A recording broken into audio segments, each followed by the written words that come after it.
Welcome to our newest webinar, The Secret to MBA Acceptance, presented by Linda Abraham.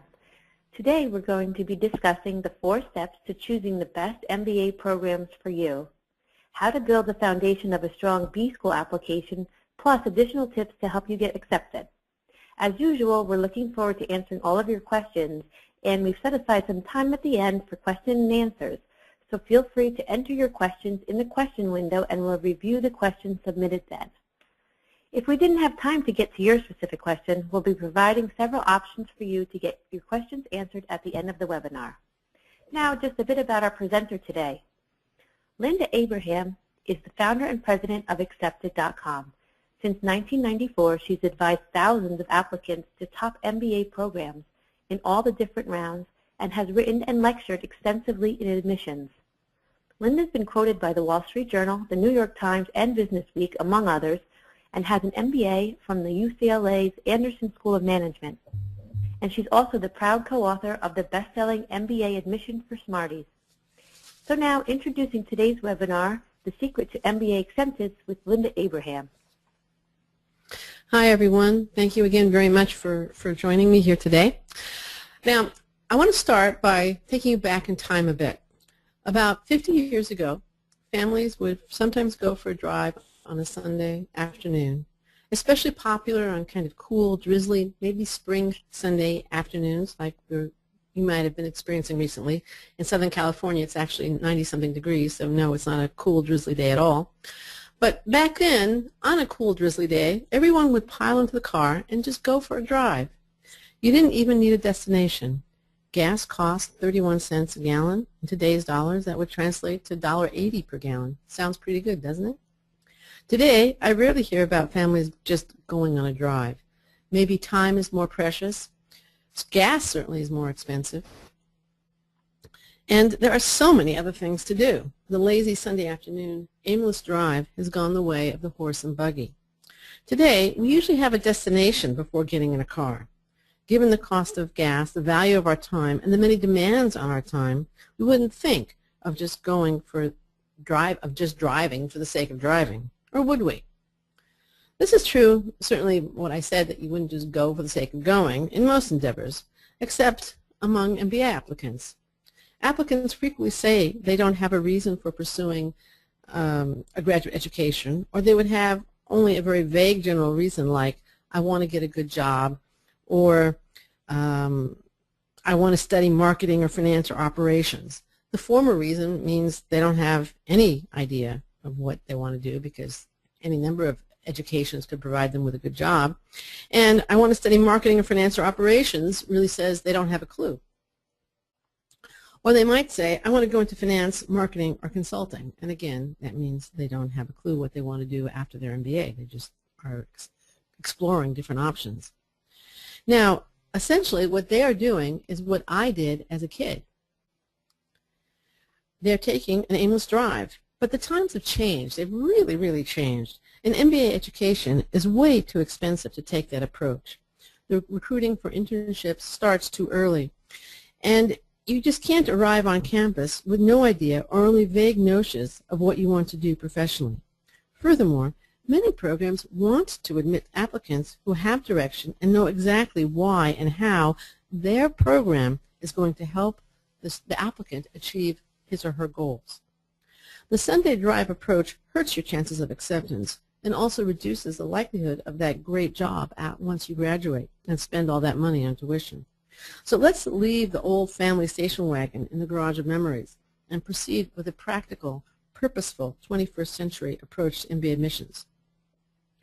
Today you're going to learn that purpose-driven approach to MBA admissions, one that will not only maximize your chance of acceptance, but maximize your chances of getting a great job, a satisfying job when you graduate. And that's what I like to call the accepted positioning system. Now, it's a 4-step process, and we're going to go through it in the rest of the webinar. But before I go through each of the 4 steps, I want to ask you, when you plan a trip, what is the first item of information you need to know? If you could post that in the question window, your responses rather to my question in the question window, I would greatly appreciate it. Shrikant, very good. Destination, that's the right answer. Did you attend this last year? Maybe. You need to know your destination. And the same is true with MBA admissions. The starting place is your MBA goal. It isn't your past experience. It isn't your ethnic background. It isn't even your academic statistics. And let's go through the 4 basic steps. The first step is determine your post-MBA goal, or at least your post-MBA professional direction. You want to begin with the end in mind, as Stephen Covey says. So I'm going to ask you to respond, please. What do you want to do that you can't likely do without an MBA? Could you provide a few examples, please? In the question window, what would you like to do after your MBA?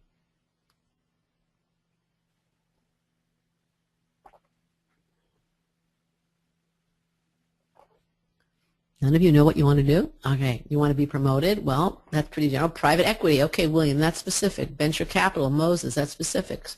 Strategy consulting, Praveen, good. Venture capital or entrepreneurship, Camila, that's getting closer. Okay, those are some good examples. Let me think of some other ones. Investment banking is certainly one that many MBAs go into, though some of you mentioned venture capital, private equity. That's along similar lines. Another very practical goal is technology consultant. A third one would be brand manager. Now, Shrikant, you mentioned I'd like to work for my society and its growth. That's a very, very general goal, and there's nothing in that goal that says you need an MBA to do it. You need to be much more specific. Marketing consultant for automobile industry, that's excellent, Samarth, and we'll go into that a little bit more. I want to mention that the first 2 items I mentioned, investment banker and technology consultant, are not topics of study in MBA programs. They are things that people actually do. They are job functions. And indeed, that's one critical element of an MBA goal, the job function, what you actually want to do. And B is the industry in which you want to do it. You can want to do it in software, in financial services, in manufacturing, in telecom, in healthcare. I mean, the list goes on and on and on. But there is an industry in which you intend to work, or hopefully you'll know that. And those are the 2 essential ingredients of an MBA goal, function and industry. I apologize for the noise in the background. I don't have any control over that, but he'll go away in a minute. In any case, again, the 2 essential ingredients are function and industry.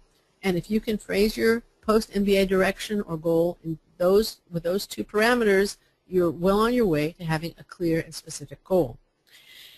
Many of you will be career changers attempting to change functions, and that's fine. Some of you will be attempting to change industry, maybe perhaps move up a little bit in a particular functional area. That's also okay. It is very hard, however, not impossible, but difficult to change both function and industry, particularly if you're talking about graduating into a tight job market. If it's more of an employee market, then it's easier to make that jump. If you attempt to change function, you may want to stay in the industry so that your familiarity with the industry makes your past experiences relevant. Similarly, if you're changing industry, you're going to want to stay in a related function at best so that your functional experience is relevant to any future jobs that you're applying to. Now, some of you are going to have a specific location in mind. So, and that's not important to all, it is important to some. For example, if you want to work in a specific country or in emerging markets or on Wall Street, or perhaps you want to live near where your family is in a particular city or country, or your significant other has a job or simply wants to live in a particular place. Some people may want warm weather, some people like cold weather. All those things are relevant and should be something you consider as you choose your schools. How important they are in terms of stating your goal to the schools, that will depend on what they are. Now at this point, I have a poll I'd like to share with you just to get a better idea of where you're at in this process. Okay, and Catherine is going to launch it momentarily. There we go. And which best describes you? I have a clear goal that I can define in terms of, let's see, I can't see the whole thing at the moment. Let me stretch this out. In terms of function and industry, I have a goal that is fuzzy. I know that I want an MBA, but I don't what I want to do after I get my degree. Can you please tell me which best describes you? And let's get a little bit more votes here. 45% have voted, 52% have voted. Let's get a little higher. Come on, can we have a little bit more participation? And if not, I'm going to ask you to do jumping jacks again. 61%, 65. Let's get it over 70, okay? 5, 4, 3, a few more. Come on. 2, 1. Okay, can we close the poll and then share it? All right, so 52% have a clear goal that you can define in terms of function and industry. That's great. 24% have a goal that is fuzzy. 24% don't know what they want. Know they want an MBA, but don't know what they want to do after. Well, that's actually a little surprising to me. I thought more would have a goal that is fuzzy, but I guess in the end it works out that about 50-50. 50 really know what they want from the degree, and 52% know they would not want from the degree, and 48% really don't know or only have a fuzzy idea. So let's talk a bit about those of you who aren't quite sure what to do. What if your goal is fuzzy? Some of you are thinking, if your goal is fuzzy or you don't have one, you should research professional options to clarify what you want to do, just as you would do if you're going on vacation or a journey, or just as you would do if you were about to research an important investment. You need to know what the return is going to be. Now, some of you may be thinking, I want to figure out my goal when I'm in business school. And frankly, I think that's a terrible idea. Not that you shouldn't remain open to opportunities. Being clueless and being open to opportunities are two entirely different matters. Being clueless is a bad idea. Being open to opportunities is a good idea. And many top programs will want to see that you have direction and view that direction or that professional goal as much as a qualification as a good GMAT score, a high GPA, or meteoric career progression on the job. Now, as I mentioned, you can modify your plans as time goes on, and you should be flexible and open enough to respond to opportunities and changes in the marketplace. That's good, but don't apply clueless, as I said before. In a recent consortium chat at Accepted, Washington Olin's admissions director, Evan Buffett, has said, and here's the quote, "We really want you to craft a good argument for yourself that goes something like this. Here's who I've been so far in my life professionally and maybe even personally. This is where I want to go, and this is how an MBA is going to get me there." I recently moderated an event for Forte where Kelly Scott, Senior Associate Admissions Director at USC Marshall, said something very, very similar. Or what about this advice from Dartmouth's Tuck MBA program? It is critical that you enter your MBA program with a firm idea of what you want to do upon graduation. Your first month, semester, year of V-School is not the time to figure it out. You should have a good idea of your strengths, weaknesses, and interests before you unpack your moving truck. And I hear this line of thought again and again when I speak to admissions directors. I'd be rich if I had $1 for every time I heard it. Admittedly, not all schools ask about your goals or want to see that direction. Harvard and MIT, for example, are exceptions. MIT hasn't for years asked about goals. In some years, Harvard does, some years it doesn't. However, I argue that professional direction is important to you even if schools don't ask for it. Now, why would it be important to the schools that you have professional direction? I'll make my argument for why it should be important to you in a minute.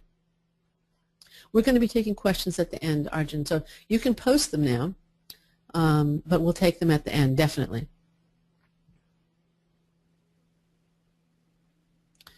Anybody want to tell me why a professional goal is important to the schools? In the question window, please.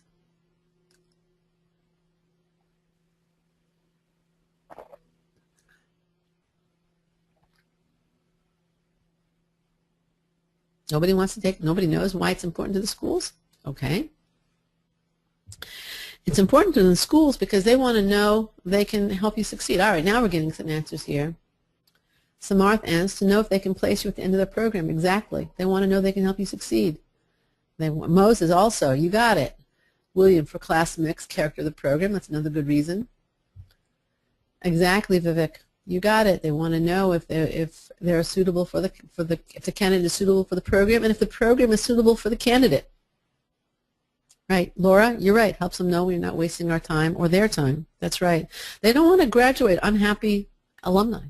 They want people whom they can help, who've thought about it, and who they can graduate as happy, satisfied alumni. So you're 100% right, and thank you for responding.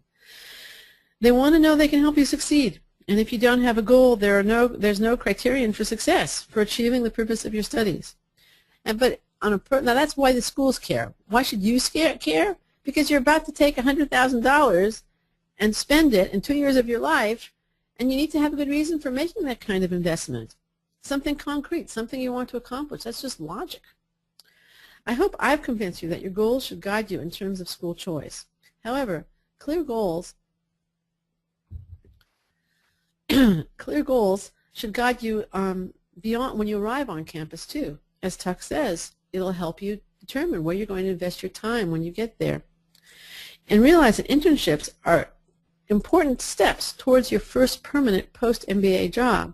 Recruiting for internships starts within weeks of your arrival on campus.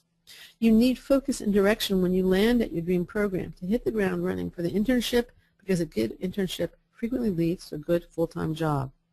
So these goals will help you determine where to invest your time and energy in extracurricular activities, as well as which classes to choose. Quote, this is what I want to do post-MBA. That's your goal, your destination. It's the opposite of that Sunday drive. Again, this is what I'm presenting here today is a purpose-driven approach to MBA admissions. So if your goals are fuzzy or non-existent, the first thing you should do is clarify your goals. Make it clear, make it sharp. Now, how should you go about clarifying your goals? In the question window, for that 48% of you who need to clarify your goals, or for the 52% of you that already did clarify your goals, what can you do to figure it out? Please respond in the question window.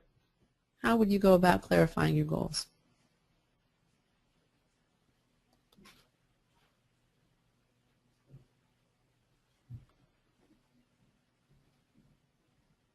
What should you do to clarify your goals? Are you going to, Shashank, good, talk to people who are doing something similar to your interests. Anybody else? Shrikant, we have to check our interests and positions to what we want to see. Talk to alumni. Excellent, Moses. Exactly. You guys have the right idea. But there's something I think that's even more important. Well, actually, Shrikant, you're on to it. You have to think about what you want. You need to analyze deeply what you have done and liked and what you have done and disliked. And don't limit yourself to work. Examine extracurricular activities and community service, too. Talk to mentors and people whose judgment you trust, alumni, people in positions a little bit more advanced. Think about the future you want. And it's excellent, Laura.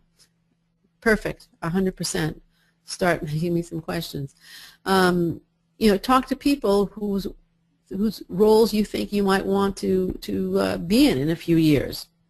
And when you're talking to them, you can request informational interviews of people and ask them what do they like and dislike about what they're doing. Ask them if they have and value the MBA. Ask them for educational recommendations in terms of degree. Maybe they don't think the MBA is a good degree for what you want to do, for what they're doing. Ask them what schools their firm hires from or they would like to hire from. Ask them what classes they found valuable or useless. Last point before we move to step 2 in the accepted positioning program. What about visionary or greater goals, such as what Shrikant has?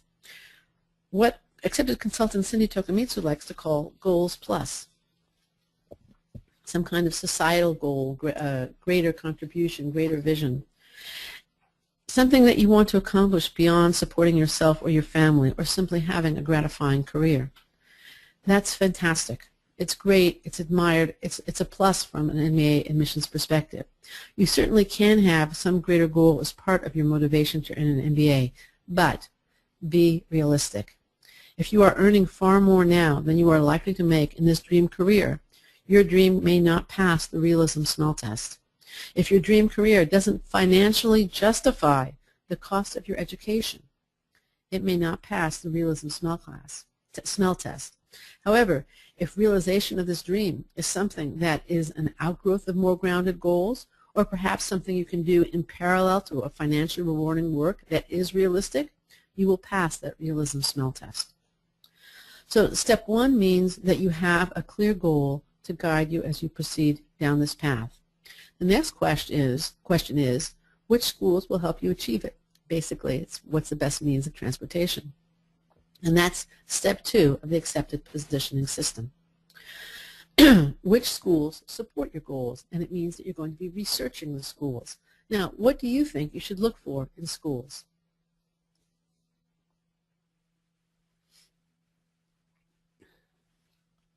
And if you could put your answers in the question windows. What qualities, what aspects of the schools, the curriculum? Excellent, Moses. It's certainly one of the key elements.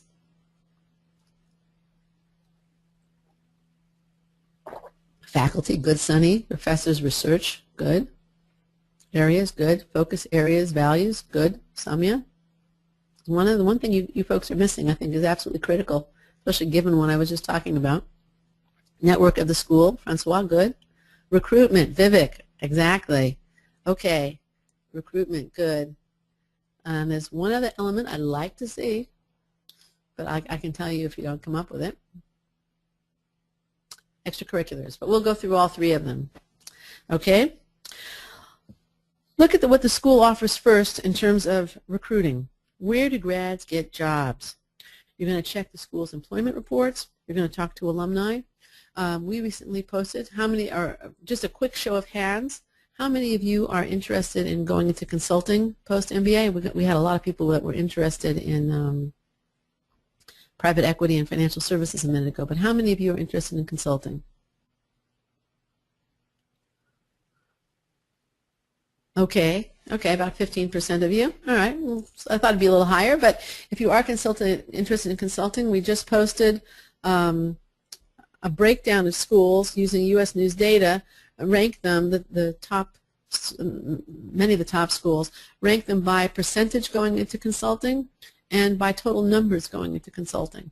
Obviously, those ranked higher in this list that we created, this ranking that we created, would be those that you should focus on if you're interested in going into consulting. And we're going to come out with something similar for financial services. So that would be information that would help you choose, that would initially direct your research into to different programs that support your goals. And then several of you very correctly mentioned curriculum. You definitely want to look at what you're going to study and how does this school teach it. What are the classes and special programs that support your specific goal? Certificates, concentrations, immersions. Are there professors, as somebody mentioned, that are doing cutting-edge research in the area that's specifically interesting to you? What approach to graduate management education appeals to you? Do you want a case method school, a school that has much more experiential learning, project work, or what about one that tends to do more traditional lecture, reading, etc.? Or do you want a combination, a school that chooses the method of teaching that's most appropriate given a particular subject matter? And then the third element that I was looking for was extracurricular activities.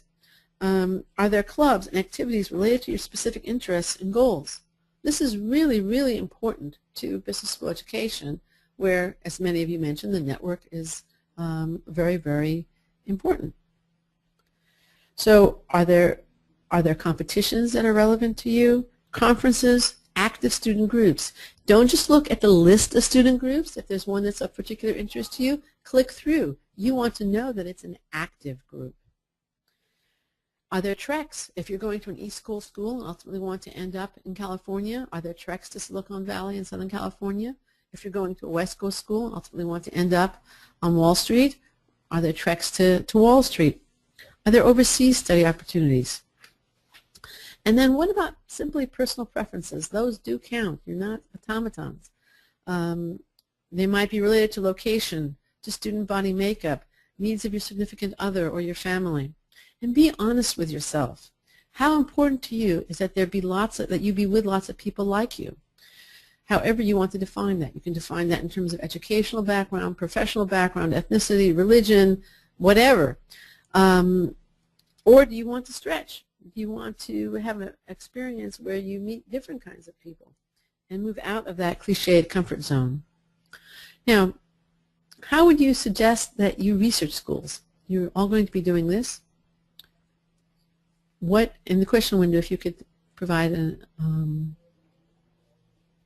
website. Good, Samya.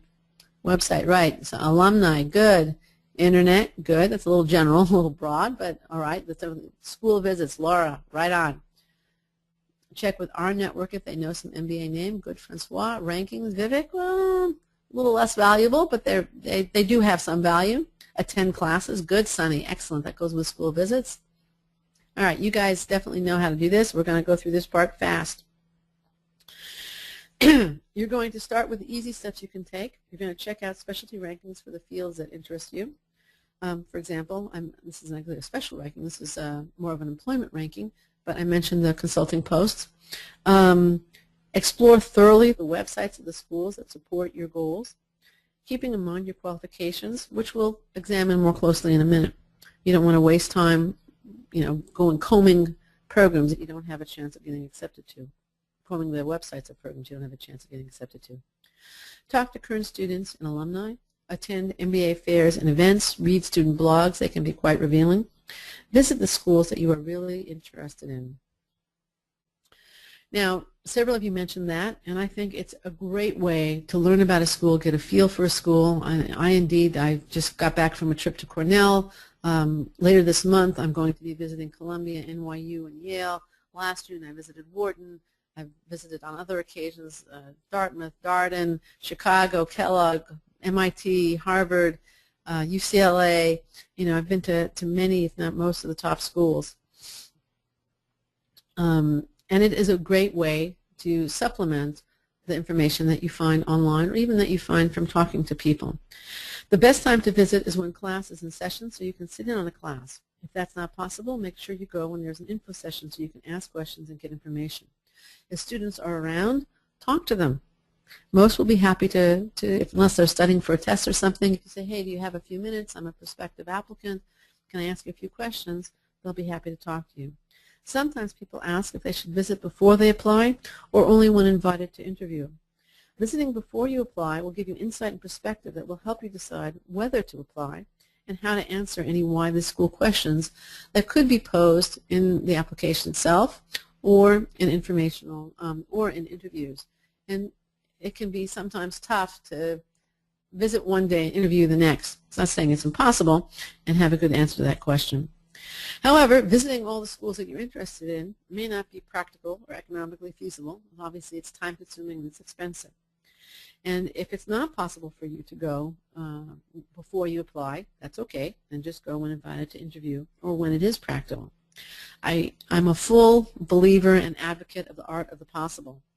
And so the answer to this question in terms of when you time visits or if you visit really varies depending upon the distance from your target programs and your budget. But do keep in mind that you wouldn't buy a condo or a house for $200,000 without seeing it. In fact, you probably wouldn't buy a car without seeing it either, and that would require a much smaller investment. So the price of schools, especially as you get closer to that acceptance, the price of a visit rather, relative to the investment you're going to be making, kind of has a lot of benefits. There's definitely ROI in that visit. All right, so step one, have your goal, begin with the end in mind. And achieving that professional end is the reason for this whole exercise. You're seeking a program that supports your goals. And you probably have a good idea, if you've gone through the 2 steps I outlined, of the schools that you would like to attend based on your goals and preferences. But of course, the application process isn't all about what you want. It isn't quite that simple. The question also exists, where are you competitive? And for step 3, which is when we're going to evaluate that part of the equation, we're going to switch gears. Our first 2 steps have focused on what you want in a school, your future.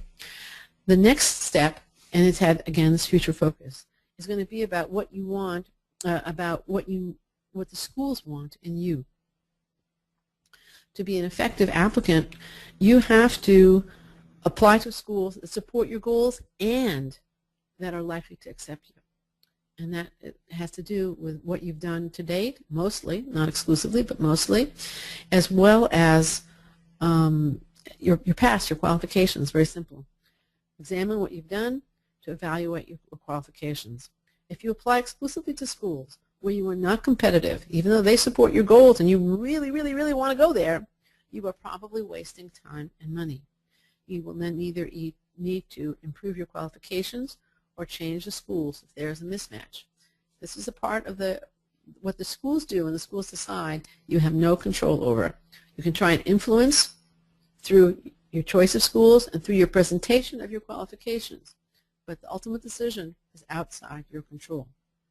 So let's move on. What are some of the qualifications the schools are going to look for? Please post it in the question window. Shashank, just to answer your question about international students who cannot physically visit the schools, what alternatives do you have? I would strongly recommend you attend fairs and receptions for the schools that you're most interested in, as well as going thoroughly through the website and talking to alumni, reading student blogs, etc. Now to my question as to what schools are going to be looking at, Nuria says the GMAT score, Varun says prior work experience, Praveen says intellectual capability, Samarth says work experience, Sunny past experience, Mo says cultural fit, very good, Praveen leadership traits. These are all absolutely true. Samarth, length and quality of work experience. Ooh, I think you preempted me there. Shrikant, leadership skill. So, yes, you guys have it. Very good. We're going to go through this pretty quickly because I do want to leave time for questions. So the qualifications are, as you said, first of all, academic competitiveness. The first element will be, as many of you said, the GMAT or GRE, for those of you choosing to take the GRE. And some of you are going to be wondering, what is a competitive score? I went through that actually in my last webinar. You may want to review that one. It is online if you want. We also have a webinar I did last summer on who should retake the GMAT, and I might actually redo that webinar this summer. That video is, or actually we have a video, not a webinar, should you retake the GMAT. We have a webinar also, but the video is shorter. And then, of course, there are grades, which many of you mentioned. Take a look at your grades. How does it compare to the average for both the GMAT and the grades of the average scores mentioned in the class profile? And yes, averages are averages, but most schools will also give you a range. Are you in range? If you're not, if your grades are not making you proud, then do you have extras that will show your academic capabilities? Extras like additional degrees, certifications, perhaps classes, graded classes that you've taken since college. Another element you may want to consider are simply mitigating circumstances. Context is absolutely critical, especially for mitigating a lower than desired GPA. Now, it will not, if you are flunking all over the place, context will not be enough, okay, to make up for it. But if you're talking about a slightly below average GPA, especially if combined with a high test score, then context really is king and will go a long way. Context is much less effective in addressing a GMAT because you can always retake the GMAT. The key here, though, especially if you're not proud of your undergraduate record, is to show that circumstances have changed and no longer influence your performance. So if there was illness, there were family problems, immaturity, and today either those circumstances no longer exist or you've learned how to deal with them and you are progressing nicely at work and you also take a few graded classes and do well in them, then that will go a long way towards showing that circumstances that caused you difficulty when younger no longer are influencing your academic performance. Now, work experience. I'd like a show of hands now. How many of you believe that, let me just do something here. How many of you believe that the quantity of work experience is more important than quality of work experience in evaluating your qualifications? Show of hands. How many believe that quantity is more important? Anybody else? A little more. Come on. Anybody? Quantity is more important. All right. So 8%. And how many of you believe that quality is more important?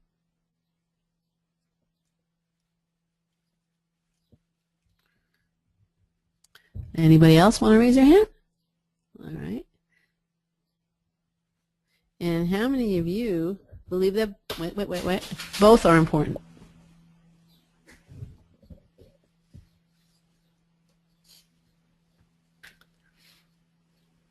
Anybody else? Both are important? I'm in, all right, the answer is just to share with you. 8% quantity said quantity is more important. 29% said quality is more important. 16% said both are more important, and the rest of you didn't express an opinion, at least not via raising your hand. Some of you are voicing it. Omar, quality trumps. Others are saying it should be a mixed bag. Yes, trick question. You're right, Thomas. You're right. I'm in the both camp. They are both important. The sweet spot in terms of quantity is 3 to 6 years. 3 to 6 years, and it tends to get more focused because it's quantitative. You can put your finger on it. It's easy to talk about. People like to quote stats, especially since most of you are quantitatively oriented. That's why you're going to business school. For most full-time programs, you're talking 3 to 6 years as a sweet spot with more flexibility on the upper end. I think 2 really is the bottom for almost all MBA programs. Not all, but most. They're really looking for superstars if you're talking less than 2 years. And as I mentioned, the quantity of work experience tends to get a lot of attention, but I think quality is equally or more important, especially when you're applying to the most competitive MBA programs. Now, what creates quality work experience? Anybody want to hazard a guess? What is quality work experience?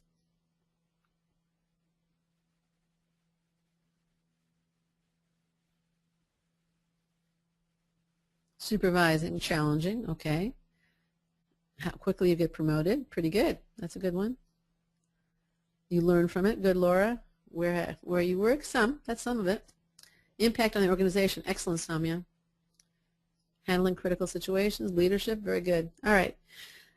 Growth and progression. The schools, again, I'm talking about the elite schools now. They want to see above average progression. They don't want to just see that you got your ticket stamped and you kind of went like everybody else.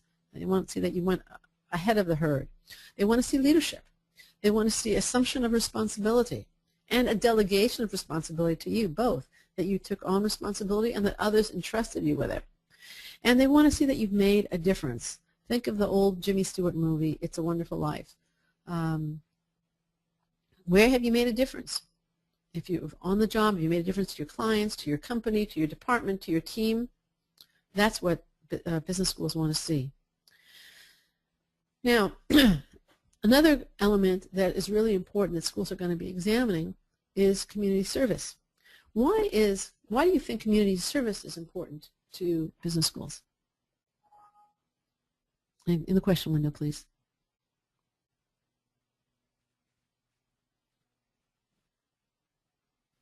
Anybody have any idea why? To show that you have a life outside of work, excellent, Omar.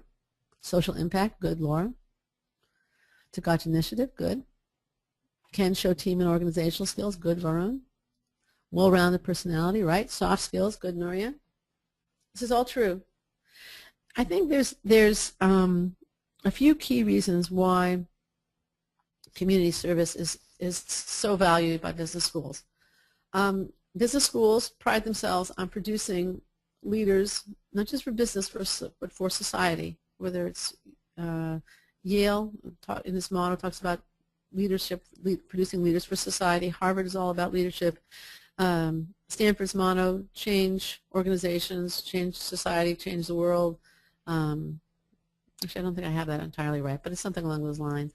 They want to know that if you've been involved in your community in the past, you're going to be involved in their community while you're in school, probably in their alumni association. So that's part of it. Also, community service, most of you are fairly junior in your career still. You may not have had a lot of opportunity to assume responsibility or have real impact. But in a volunteer capacity, volunteer organizations, if you're willing to take initiative and responsibility, they're usually shorthanded and more than willing to give it to you. And if you successfully do so, then you're going to be able to show attributes that perhaps on the job you can't show, like leadership, responsibility. Leadership is the big one. Leadership, responsibility, initiative, teamwork.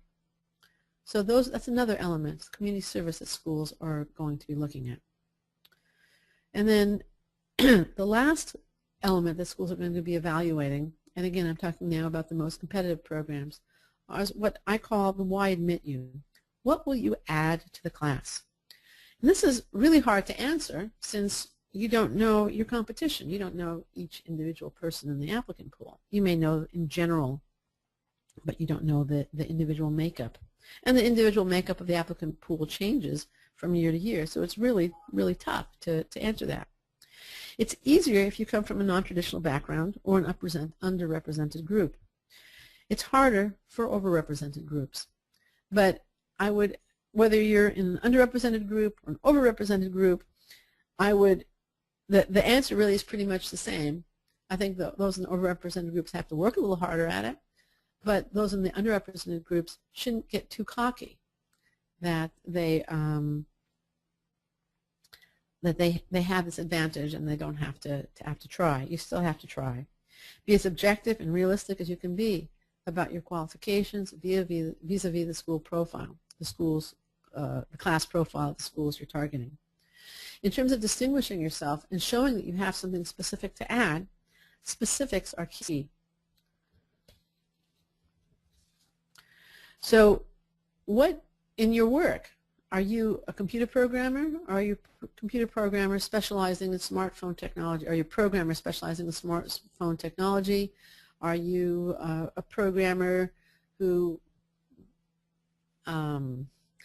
deals specifically with Microsoft solutions or deals specifically with Facebook, or don't just be a programmer. Have something specific that you're going to add.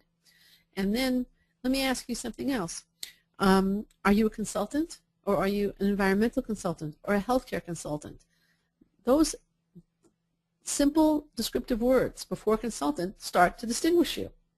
What are your non-professional interests? Those also very, very frequently will work to distinguish you, especially if you're in a very common applicant pool. What about distinctive experiences? Perhaps challenges overcome, which I hope you don't have to deal with, but most people have had some challenges to deal with in their life. Maybe unusual volunteer experiences or unusual hobby. And then even for more common experiences, what if you have a non-cliched, distinctive perspective on events and experiences that you've had? That perspective will help to distinguish you as long as you're not being superficial and cliched. Let me give you an example. I'm going to do a little thought experiment, and some of you, if you've been to my previous webinars, you may be familiar with this, but bear with me because I think most people here have not been to previous webinars. I'd like a show of hands. Okay, I'm going to take some notes. How many of you have volunteered in college or since? Any kind of volunteer work? Please raise your hand.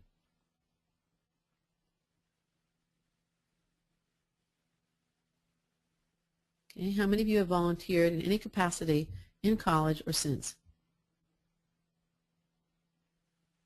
Please raise your hand if you've volunteered in college or since. Okay, next question.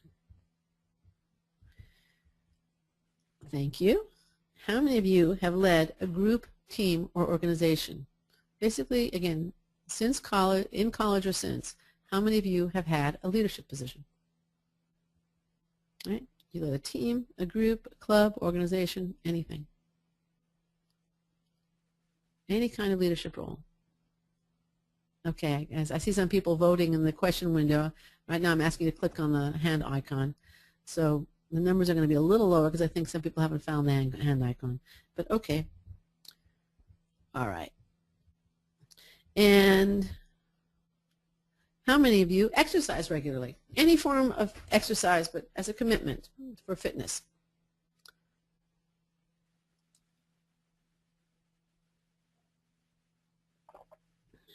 Okay, anybody else? Raise your hand. Again, click on that hand icon. All right. Okay, now I'm going to ask another set of questions. Well, let me just go over the answers. How many of you volunteered? 50%. How many of you led a group, team, or organization? 44%. And I see a lot of people saying yes in the question window, but this was by the hand raising. And how many of you exercise regularly? 33%. Okay. You guys are not into physical fitness, but okay, let's go on. Next set of questions. Okay. How many of you teach for junior achievement?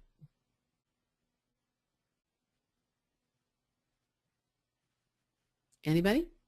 Okay, we have a few. And all right, thank you. How many of you led a get out the vote effort for either President Obama or Mitt Romney in the last election? Either one. Okay. Thank you. Oh, one more. Okay, good, great. And last question, how many of you ran a half or full marathon on behalf of your favorite charity and raised at least $5,000 for it?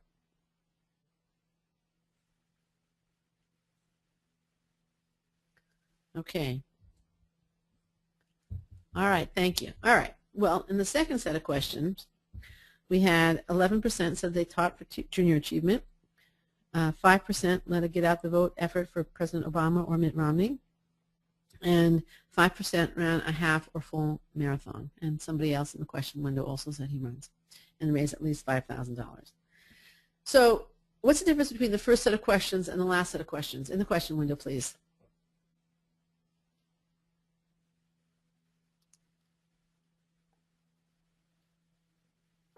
Samia, right. Samia Moses is specific. Laura, more specific. And what happens when I professional versus extracurricular? They were all, well, one, the leadership one was not necessarily extracurricular. I kept that very general. Nuria, exactly. The second is more specific, so it's easier to distinguish yourself. Exactly. Set of questions are more objective. They're more specific. They're not so much objective. But that's the point. Nuria has my main point here. The minute you talk in terms of specifics, you are distinguishing yourself. If you talk in generalities, you're going to be blending into a very bland, gray kind of group of the applicant pool. So if you can just add a few specifics, I'm not talking about verbosity here. I'm talking about a few specifics that will really help you distinguish yourself from your competition. And this is critical to answering the why admit you part of the question as that schools may be evaluating you with. So now we've done all three steps, right? Step one, well, the first three steps of the accepted positioning system. Step one, determine your goal. Step two, research the schools that support your goal. Step three, evaluate your qualifications, determine which of the schools that support your goal are also likely to admit you.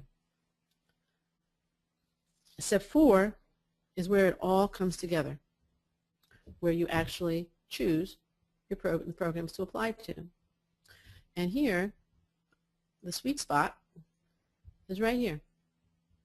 The overlap between the schools you want to attend, those that support your goals and that have what you want, and the schools likely to attend you. It's right in here. Now, this is the secret to MBA admission success. This is the secret sauce of MBA acceptance, choosing the right schools. Now, there's another secret to it, and that is presenting yourself and your qualifications well in your application. That's the second part, but that's the subject probably of multiple webinars or certainly at least one other. But choosing the appropriate schools is absolutely critical. If you present a great application to the wrong schools, I don't think you're going to get in. And if you present a mediocre application, a poorly presented application to the right schools, I don't think you're going to get in, especially if those are the competitive schools that tend to have, to reject 3/4 of all applicants. So you need both elements. The one I've been focusing on today is choosing the right schools to apply to. And you want to end up with a list of 4 to 8 programs that support your goals. If you apply to fewer schools, apply more conservatively. Apply maybe more over here, right? Schools likely to want you if you apply to fewer schools. If you apply over there, you can apply to fewer schools.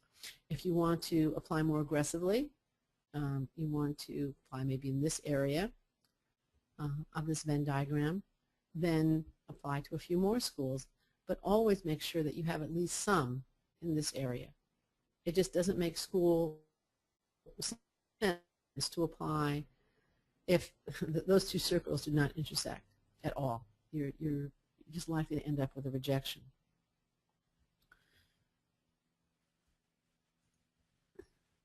You need to be realistic. That's the bottom line here. So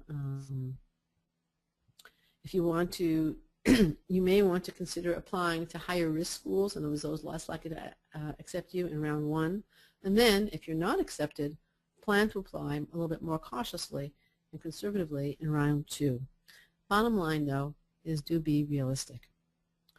Now, applying to appropriate programs is a route to acceptance. Again, it's the secret to acceptance, the foundation of a successful MBA application, guided by self-knowledge, school research, and a clear understanding of your professional and educational goals. You can choose the best schools for you to apply to. Essentially, you make your own rankings. Now, the application journey continues after you arrive at your perfect MBA choices through essay, recommendation, and interview round. And if you're lucky and your presentation is effective and compelling, you could even visit the kingdom of multiple acceptances or the land of scholarships. And to help you arrive at these wonderful places, I have 4 special great resources for you. The first and foremost is our own admissions advising and consulting services. We have been in business for 20 years. We have people who've been, collectively, we have well over 100 years of MBA admissions consulting experience. We have a staff consisting of highly experienced consultants, as well as former admissions directors, published authors, PhDs, you name it, really impressive people who are dedicated to helping our clients get accepted. We have clients accepted at all the top programs, and you can learn more about our services at the URL on the screen, or we will, and I think Catherine's included it in the chat window now, and also we'll be sending it out to you in subsequent emails. And we can help you from our comprehensive packages, which include everything from helping you choose the right schools to effective presentation, or you can buy as little as 1 hour, ask questions, get some advice, discuss school options, and then do it yourself, or just have us edit your essays, whatever you want, whatever works best for you in terms of your needs and your budget. And again, we also do interview preparation and decision counseling. Now, that's obviously a paid service, but I also have some free gifts for you. If you go to info.accepted.com/quiz after the webinar, and you are one of the first 5 to get 100% on the quiz, and the quiz is based on today's webinar, then we will be happy to send you a free copy of my book, MBA Admission for Smarties. And finally, I know that, and the quiz is free. There's also a free download from that page if you're interested. Yeah, MBA Admissions A to Z is a free download at that page. And MBA Admission for Smarties will be sent free to the first 5 people to get 100% on the quiz. And finally, I presented a lot of information today on the accepted positioning system. There is an infographic that just lays it out very simply, and that's at info.accepted.com/infographic. So, and all of you can get it there. Now, last but not least, I do want to give away a few copies of MBA Admission for Smarties right now. I want to ask you, in the question window, the first 3 people to answer this question right will get a free copy of MBA Admissions for Smarties. What is the secret that I discussed today to MBA acceptance?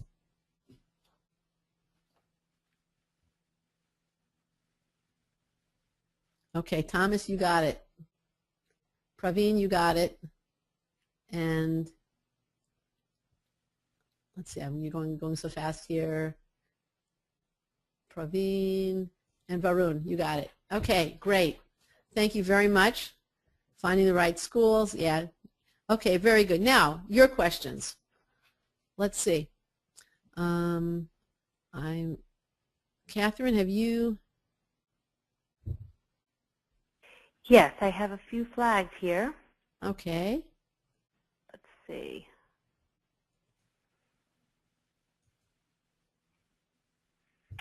Olga asks, do B schools prefer the GMAT rather than the GRE? Yeah. That is a really good question. I'm hesitating because I think the official position is that if the school requests the GRE or GMAT, almost all of them at this point are saying that they treat them the same. That is the official word on the street. My sense is that the GMAT is still the gold standard for most business schools. It's the one that they're most comfortable with and the one that they're most familiar with. I would say that if somebody is doing very poorly on the GMAT, has a good GPA, has everything else going for them, they may be better off submitting a GRE, because a GRE score will not be calculated into the GMAT average for the school vis-a-vis rankings. And that may make it easier for the school to overlook a test score. But do realize that they will only overlook the test score if there is other evidence, and really strong evidence, of academic ability. Okay? Okay, Arjun asks, I'm an applicant from a minority. Minority in sense means very, very rare. Someone from my college, my profession, hardly applies for MBA. How do I make those weaknesses as my strengths? Many schools will have a question about contributing to the, how you're going to contribute to the class. So I think what you're going to have to do is talk about how your distinctiveness or your perspective on life as a result of this distinctive background is going to help you contribute to class. If you are a minority, how is your perspective on life or events or on business or on sales, on interpersonal relations different from that of most of your colleagues at work? Okay, that would be my answer to that one. And Thomas asks, what if you don't have much time in your career for community service? All right. Yeah, investment bankers and management consultants frequently have that question. Schools will give you a little slack on that one, but realize that many of the applicants to the top elite schools are coming from professions that don't allow a lot of time for community service. They don't give you brownie points for it. So then I think that the key thing is to make a commitment that you can manage, whether it's you know, doing something for your alumni association, helping to organize an event that you can calendar in, you know, that kind of thing. It's not a requirement, but it is something that allows you to do a lot. Also realize that certain kinds of work are almost in and of themselves community service. There's a community service element to them. Military service, for example. Certain kinds of, you know, Teach for America, Peace Corps, etc. There, you know, the community service element is built in. You also may have had a lot of community service in college, and if the commitment went down because of work requirements, the schools will understand that. If you don't have any in college and you haven't had any since then you know, it's kind of hard to argue that it was just work that prevented you from doing it. Okay, and Vivek asks, Visiting the schools is the best way, but what about candidates from outside the U.S.? Are education fairs the best way? I think so. Educational fairs, receptions, communicating with people from your country who perhaps are at the school or graduated from the school and returned. I'm going to guess from your name that you're from India. Returned to India or to your town or city. Then you have to do that.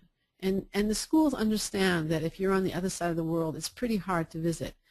If you are in the same city as a given school, you know, that's a little bit harder for them to swallow, and you've never visited. They're going to really wonder about your seriousness. Any other questions? William asks, is there a cutoff in years of work experience? And on the higher end?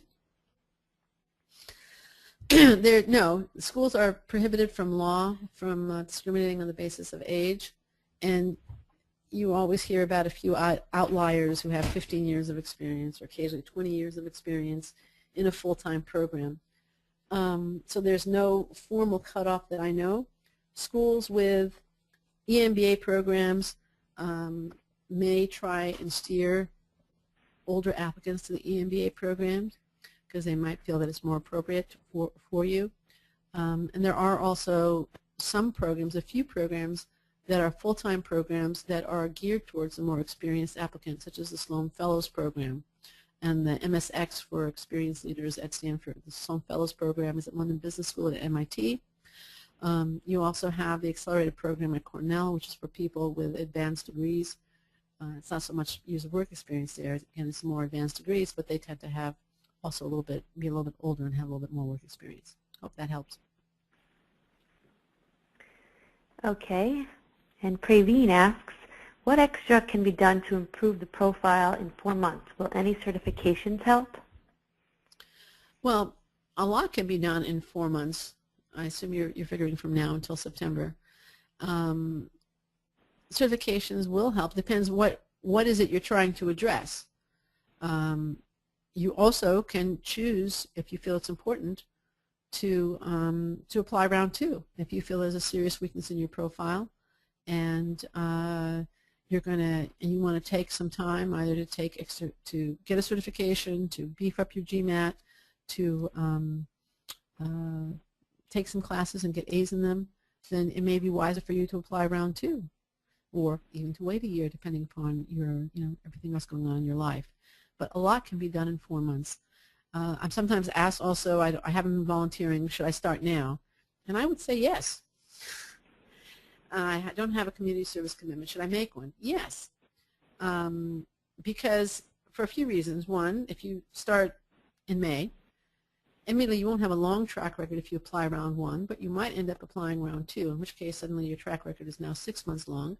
You may also get waitlisted, and then you can write in a waitlist update about what you've been doing on the community service front. And while we don't want to talk about it, there is also the possibility that you don't get accepted this year, or you end up postponing your application, in which case you apply a year later. And suddenly this last-minute afterthought becomes a year-long or a 15-month-long commitment, and then you have something substantive. So I wouldn't let the late hour or the late month stop you from starting something now. Okay, great. And Mike asks, does volunteer experience in missionary experience count towards work experience, or in the AdCom's mind, is work experience really professional work experience? It's paid professional. Yeah, it's not a church mission. The mission can be very valuable in terms of most of these missions are abroad, so you get international exposure. You live abroad, and it's automatically a broadening and educational experience. And secondly, you get leadership experience, and you can certainly talk about that, and it's valued. Great. Maybe we'll take one more. Let's see. Oh gosh, the hour's really flown by. I didn't realize. Yeah.